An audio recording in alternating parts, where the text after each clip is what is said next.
তোমার লগে আমার কি কথা ছিল? তোমার লগে কথা ছিল এবার বিদেশ থেকে আসার সময় তুমি আমার লগে এত বড় একটা সোনার হার আনবা, তা আমার সেই সোনার হার কই? আশ্চর্য, তুমি কি বুঝতেছো না? আমি যাওয়ানোর পর পরে অ্যাক্সিডেন্ট করছি। আমি এত টাকা কই পামু? 3 মাস আগেই তো আমি বাইতে আইছিলাম, তখন সব টাকা পয়সা খরচ করে গেছি, কয় টাকা ঋণও করে গেছিলাম।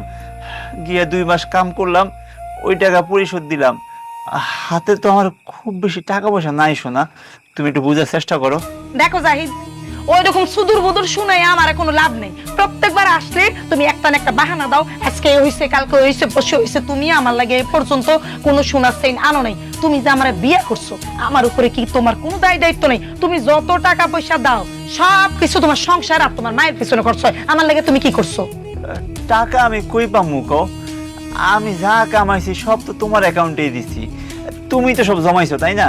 এমন ভাবে কইতেছো মনে হয় আমারে কোটি কোটি টাকা দিয়া দিছো, মনে আমি সব টাকা নিয়ে আমার বাপের বাড়ি নিয়ে গেছি। সব টাকা তো তোমার সংসারের পিছনে খরচ হয়, আমি খাইছি। আচ্ছা বউ শোনো, তুমি উত্তেজিত হয়েও না, চিন্তা করো না, আমি একটা না একটা ব্যবস্থা করবই। হ্যাঁ, করতেছি কি বউ, আমি ভাবতেছি আমি না একটা দোকান দিব, বুঝছো? দোকান দিয়ে ব্যবসা করবো, কি কও, কেমন হইব? তা আপনি যে দোকান দিবেন, আপনার দোকান চালাইবো কে? আপনি তো অন্ধ। কেন, তুমি আমি দুইজনে মিলে দোকান চালামু।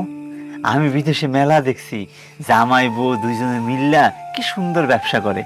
আমরা দুজন মিলে, বুঝছো, ব্যবসা করুম। তুমি আমার চোখ হইবা, তোমার চোখ দিয়ে আমি পুরো পৃথিবীটা দেখমু। কি বউ, ঠিক কথা কইছি না কও তো?